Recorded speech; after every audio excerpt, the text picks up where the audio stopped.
श्रीमद् भागवत गीता। इस भागवत गीता में मानव के लिए अनमोल वचन हैं, जो हम सबको अच्छा विचार देता है और हमें जीने का अच्छा राह दिखाता है। नमस्कार मित्रों, आप सबका एक बार फिर से माता का ज्ञान चैनल पर आप सबका स्वागत है। भगवद गीता अध्याय 13 श्लोक 6। महाभूतन्यत्कारो बुद्धिरव्यक्तमेव च इंद्रियाणि दशाकं च पंचचन्द्रिय गोचरा। महाभूतानि अहंकारो बुद्धिरव्यक्तमेव च इंद्रियाणि दशक च पंचेन्द्रिय गोचरा। महाभूतानि पांच महान तत्व अहंकारा अहंकार, बुद्धि बुद्धि, अव्यक्तम अव्यक्त मौलिक पदार्थ ई सचमुच च तथा इंद्रियाणि इंद्रियां, दश एक 11 च तथा पंच पांच च तथा इंद्रिय गोचर पांच इंद्रियों के विषय। महाभूतानि अहंकारो बुद्धिरव्यक्तमेव च इंद्रियाणि दशकम च पंचेन्द्रिय गोचर। अनुवाद। गतिविधियों का क्षेत्र पांच महान तत्वों अहंकार, बुद्धि, अव्यक्त मूल पदार्थ, 11 इंद्रियों, 5 ज्ञान इंद्रियां, 5 कार्य इंद्रियां और मन और इंद्रियों की 5 वस्तुओं से बना है। गतिविधियों के क्षेत्र का निर्माण करने वाले 24 तत्व हैं। पंच महाभूत 5 स्थूल तत्व पृथ्वी, जल, अग्नि, वायु और अंतरिक्ष। पंच तन्मात्रा 5 इंद्रिय वस्तुएं स्वाद, स्पर्श, गंध, दृष्टि और ध्वनि। 5 कर्म इंद्रियां आवाज, हाथ, पैर, जननांग और गुदा। 5 ज्ञान इंद्रियां कान, आँख, जीभ, त्वचा और नाक। मन, बुद्धि, अहंकार और प्रकृति आदि भौतिक ऊर्जा का रूप। श्री कृष्ण 11 इंद्रियों को इंगित करने के लिए दशकम 10+1 शब्द का उपयोग करते हैं। इनमें उन्होंने 5 ज्ञान इंद्रियों और 5 कर्म इंद्रियों सहित मन को भी शामिल किया है। इससे पहले श्लोक 10.22 में उन्होंने उल्लेख किया था कि इंद्रियों में वह मन है। किसी को आश्चर्य हो सकता है कि 5 इंद्रिय विषयों को गतिविधियों के क्षेत्र में क्यों शामिल किया गया है, जबकि वे शरीर के बाहर मौजूद हैं। कारण यह है कि मन इंद्रिय विषयों का चिंतन करता है और ये 5 इंद्रिय विषय सूक्ष्म रूप में मन में रहते हैं। इसलिए सोते समय जब हम मन से स्वप्न देखते हैं तो स्वप्न अवस्था में हम देखते, सुनते, महसूस करते, चखते और सूंघते हैं, भले ही हमारी स्थूल इंद्रियां बिस्तर पर आराम कर रही हों।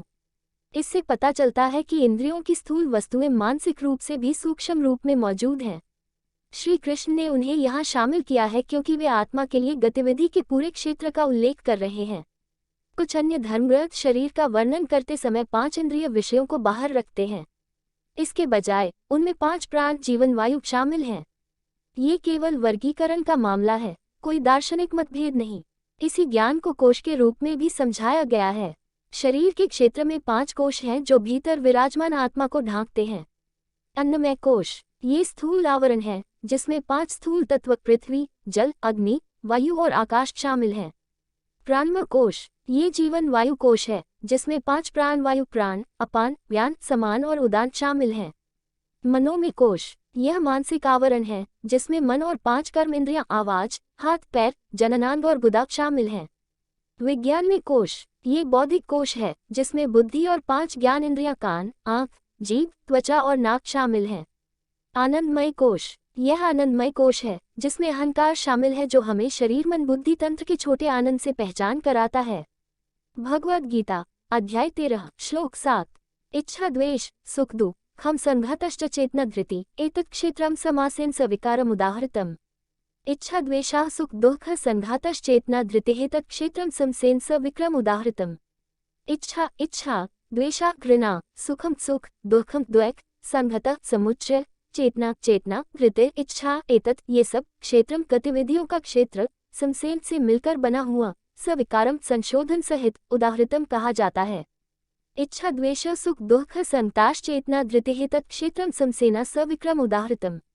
अनुवाद। इच्छा और घृणा, खुशी और दुख, शरीर, चेतना और इच्छा, इन सभी में क्षेत्र और उसके संशोधन शामिल हैं।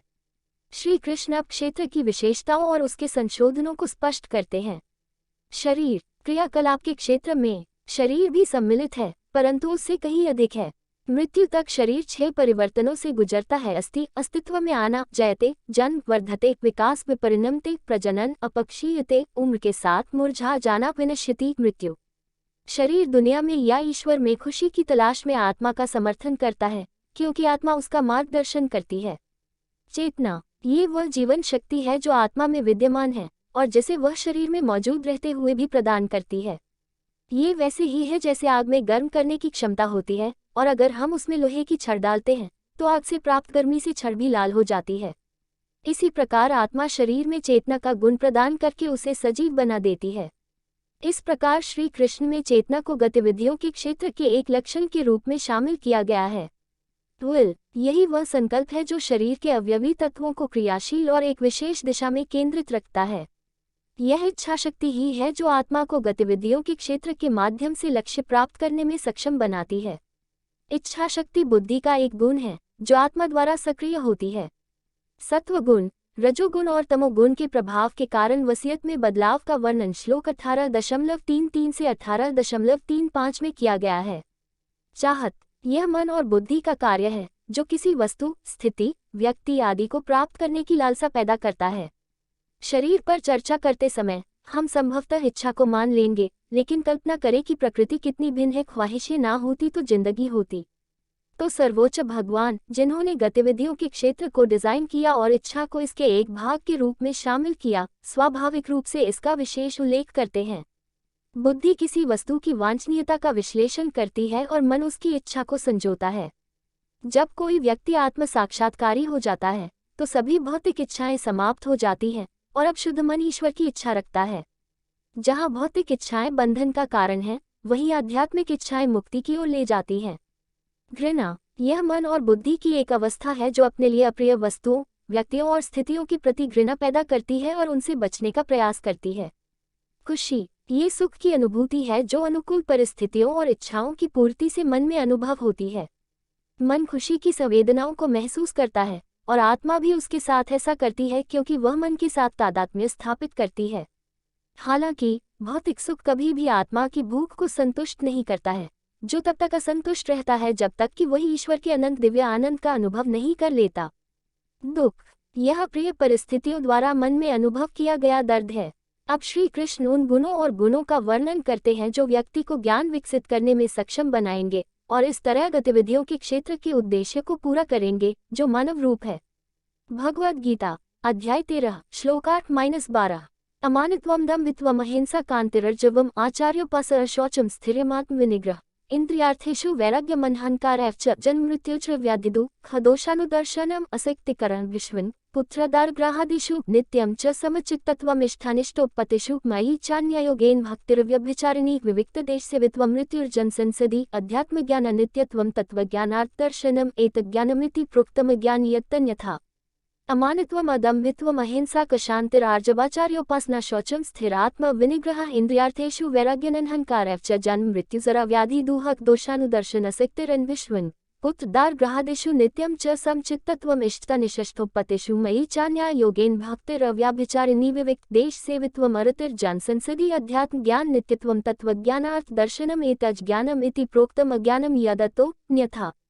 अमानित्वम विनम्रता, अदम्भित्वम पाखंड से मुक्ति, अहिंसा अहिंसा कशांते क्षमा, आर्जवम सरलता, आचार्य उपासनाम गुरु की सेवा, शौचम शरीर और मन की स्वच्छता, स्थिर्यम दृढ़ता, आत्म विनिग्रह आत्मसंयम, इंद्रिय अर्थेषु इंद्रियों के विषयों के प्रति, वैराग्यम वैराग्य, अनहंकारा अहंकार का अभाव, एवच और भी, जन्म का, मृत्यु मृत्यु, जरा बुढ़ापा, व्याधि रोग, द्वैक बुराइयां, दोष अनुदर्शनम धारणा, असक्ति अनासक्ति, अनाभिष्वंग तृष्णा का अभाव, पुत्र बच्चे, दारा जीवन साथी, ग्रह आदिषु घर आदि, नित्यम स्थिर च तथा समचित्तत्वम समचित्तता, इष्ट वांछनीय अनिष्ट अवांछनीय, उपतिषु प्राप्त करके, मयि मेरी ओर, च भी अनन्य योगेन विशेष रूप से एकजुट, भक्ति अव्यभिचारिणी स्थिर विविक्त एकांतवासी, देश स्थान सेवित्वम की ओर झुकाव, अरते घृणा, जन संसदी सांसारिक समाज के लिए, अध्यात्म आध्यात्मिक ज्ञान ज्ञान नित्यत्वम स्थिरता तत्व ज्ञान आध्यात्मिक सिद्धांतों का ज्ञान अर्थ के लिए, दर्शनम दर्शन एतत् ये सब, ज्ञानम ज्ञान इति इस प्रकार, प्रोक्तम घोषित, अज्ञानम अज्ञान यत् क्या अतः इसको, अन्यथा विपरीत। अमनित्वम अदम्भित्वम अहिंसा क्षान्तिरार्जवमाचार्योपासनां शौचं स्थिरम आत्म विनिग्रह इंद्रियर्थेषु वैराग्यम अनहंकारश्च जन्म मृत्यु जरा व्याधि द्वैक दोषानुदर्शनम् असक्तिरनाभिष्वङ्गः पुत्रदाराग्रहादिषु नित्यं च समचित्तत्वम् इष्टनिष्टोपतिषु मीचान्यायोगेन भक्तिरव्यभिचारिणी विविक्तदेशसेवित्वम् अरतिर्जनसंसदि अध्यात्म ज्ञान नित्यत्वं तत्त्वज्ञानार्थ दर्शनम् एतज्ज्ञानम् इति प्रोक्तम् अज्ञानं यदतोऽन्यथा। अनुवाद। विनम्रता पाखंड से मुक्ति, अहिंसा माफी, सादगी, गुरु की सेवा, शरीर और मन की स्वच्छता, दृढ़ता और आत्मसंयम, इंद्रियों के विषयों के प्रति वैराग्य, अहम भाव का अभाव, जन्म, रोग, बुढ़ापा और मृत्यु की बुराइयों को ध्यान में रखते हुए अनासक्ति, जीवन साथी, बच्चों, घर इत्यादि से जुड़ाव का अभाव, जीवन में वांछित और अवांछित घटनाओं के बीच समचित्तता, मेरे प्रति निरंतर और अनन्य भक्ति, एकांत स्थानों के प्रति झुकाव और सांसारिक समाज के प्रति घृणा, आध्यात्मिक ज्ञान में स्थिरता और परम सत्य की दार्शनिक खोज, इन सभी को मैं ज्ञान कहता हूँ, और जो इसके विपरीत है उसे मैं अज्ञान कहता हूँ। क्षेत्र और क्षेत्रज्ञ का ज्ञान प्राप्त करना केवल एक बौद्धिक अभ्यास नहीं है। किताबी ज्ञान के विपरीत, जिसे किसी के चरित्र में बदलाव के बिना विकसित किया जा सकता है, श्री कृष्ण जिस आध्यात्मिक ज्ञान की बात कर रहे हैं उसके लिए हृदय की शुद्धि की आवश्यकता होती है। यहाँ हृदय का तात्पर्य भौतिक अंग से नहीं है। मन और बुद्धि के आंतरिक तंत्र को कभी कभी हृदय भी कहा जाता है। ये 5 श्लोक उन गुणों, आदतों, व्यवहार और दृष्टिकोण का वर्णन करते हैं जो किसी के जीवन को शुद्ध करते हैं और उसे रोशन करते हैं। ज्ञान का प्रकाश, नम्रता। जब हम अपने व्यक्तिगत क्षेत्र की विशेषताओं जैसे सुंदरता, बुद्धि, प्रतिभा, ताकत आदि पर गर्व करते हैं तो हम भूल जाते हैं कि भगवान ने ये सभी गुण हमें दिए हैं। इस प्रकार अभिमान हमारी चेतना को ईश्वर से दूर कर देता है। यह आत्म साक्षात्कार के मार्ग में एक बड़ी बाधा है, क्योंकि यह मन और बुद्धि के गुणों को प्रभावित करके पूरे क्षेत्र को दूषित कर देता है। पाखंड से मुक्ति। पाखंडी एक कृत्रिम बाहरी व्यक्तित्व विकसित करता है। इंसान अंदर से दोषपूर्ण होता है लेकिन बाहर से गुण का मुखौटा बनाता है। दुर्भाग्य से सद्गुणों का बाहरी प्रदर्शन सती और खोखला होता है। अहिंसा। ज्ञान की खेती के लिए सभी जीवित प्राणियों के प्रति सम्मान की आवश्यकता होती है। इसके लिए हिंसा का अभ्यास आवश्यक है। इसलिए शास्त्र कहते हैं, आत्म प्रतिकूलानि परेशा न समाचरेत। यदि आप दूसरों के किसी निश्चित व्यवहार को नापसंद करते हैं तो स्वयं उनके साथ उस तरह का व्यवहार न करें। क्षमा। यह उन लोगों के प्रति भी दुर्भावना से मुक्ति है जिन्होंने किसी को नुकसान पहुंचाया है। दरअसल दुर्भावना रखने से दूसरे की तुलना में खुद को ज्यादा नुकसान होता है। क्षमा का अभ्यास करके विवेकशील व्यक्ति मन की नकारात्मकताओं को दूर करता है और उसे शुद्ध करता है। सादगी। यह विचार, वाणी और कार्य में सरलता है। विचारों में सीधेपन में छल, ईर्ष्या, कुटिलता आदि का अभाव शामिल है। वाणी में सीधेपन में ताने, निंदा, गपशप, अलंकरण आदि का अभाव शामिल है। कर्म में सीधेपन में जीवन में स्पष्टता, व्यवहार में स्पष्टता आदि शामिल हैं। गुरु की सेवा। आध्यात्मिक ज्ञान गुरु से प्राप्त होता है। दिव्य ज्ञान प्रदान करने के लिए शिष्य को गुरु के प्रति समर्पण और भक्ति का दृष्टिकोण रखना आवश्यक है। गुरु की सेवा करने से शिष्य में विनम्रता और प्रतिबद्धता विकसित होती है जो गुरु को ज्ञान प्रदान करने में सक्षम बनाती है। इस प्रकार श्लोक 4.34 में श्री कृष्ण ने अर्जुन को समझाया, आध्यात्मिक गुरु के पास जाकर सत्य सीखो, श्रद्धापूर्वक उससे पूछो और उसकी सेवा करो। ऐसा प्रबुद्ध संत आपको ज्ञान दे सकता है क्योंकि उसने सत्य देखा है। शरीर और मन की स्वच्छता। पवित्रता आंतरिक और बाह्य दोनों होनी चाहिए। शांडिल्य उपनिषद में कहा गया है, शौचम नाम द्विविध बाह्यमंतरम चेति 1.1। स्वच्छता 2 प्रकार की होती है, आंतरिक और बाह्य। बाहरी स्वच्छता अच्छे स्वास्थ्य को बनाए रखने, अनुशासन विकसित करने और मन को अव्यवस्थित करने में सहायक होती है, लेकिन मानसिक स्वच्छता और भी अधिक महत्वपूर्ण है और यह मन को सर्वशुद्ध ईश्वर पर केंद्रित करने से प्राप्त होती है। जगत गुरु श्री कृपालुजी महाराज कहते हैं, मायाधी मालिन मन है अनादि कलिन, हरि विराहनल धोए जाला, करु निर्मल बानी दीन। भक्ति शतक श्लोक 79। भौतिक मन अनंत जन्मों से गंदा है। अत्यंत विनम्रता का अभ्यास करते हुए इसे ईश्वर की लालसा की अग्नि में शुद्ध करें। दृढ़ता। आत्मज्ञान और ईश्वर प्राप्ति ऐसे लक्ष्य नहीं है जिन्हें एक दिन में प्राप्त किया जा सके। लक्ष्य प्राप्ति तक पथ पर बने रहने की दृढ़ता ही दृढ़ता है। शास्त्र कहते हैं, चरवते चरवते चरणवे मधु विंदती। आगे बढ़ते रहो, आगे बढ़ते रहें। जो लोग हार नहीं मानते उन्हें अंत में शहद मिलेगा। आत्म संयम। मन और इंद्रियों को सांसारिक सुखों के पीछे भागने से रोकना ही मन और बुद्धि को गंदा करता है। आत्मसंयम भोग विलास के माध्यम से व्यक्तित्व के क्षय को रोकता है। इंद्रियों के विषयों के प्रति वैराग्य। यह ऊपर बताए गए आत्मनियंत्रण से भी ऊंची अवस्था है जिसमें हम खुद को बलपूर्वक रोकते हैं।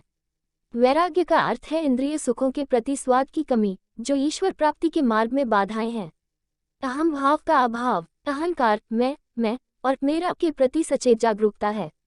इसे अविद्या के रूप में वर्गीकृत किया गया है क्योंकि यह शारीरिक स्तर पर है जो शरीर के साथ स्वयं की पहचान से उत्पन्न होता है। इसे अहम चेतना, स्वयं की भावना से उत्पन्न अभिमान भी कहा जाता है। सभी रहस्यवादी दृढ़तापूर्वक